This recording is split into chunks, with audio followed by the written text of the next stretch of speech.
কাটাবো, ততদিন পর্যন্ত আমাদের জন্য দেশ স্বাধীন হবে না। আমরা এই স্বাধীন দেশে হাঁটতে পারবো না, ততদিন দেশ পর্যন্ত বলবো না আমরা স্বাধীন। আমরা আমার বাবাদেরকে পাইনি, আমরা তাদের হাতটা ধরতে পারিনি। আমাদের হাজারো কথা, হাজারো স্বপ্ন, হাজারো ইচ্ছে মাটি কাটা পড়ে গেছে।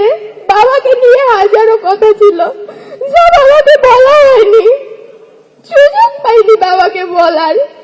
বাবাকে যখনই কথাগুলো বলবো, বাবা তো তখন থেকেই নাই, কাকে বলবো কথাগুলো? বাবা নামক বটগাছের ছায়াটা আমাদের মাথার উপর নাই।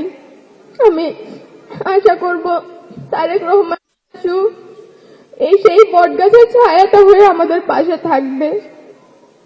আমার এতটুকুই চাওয়া চাচ্ছুর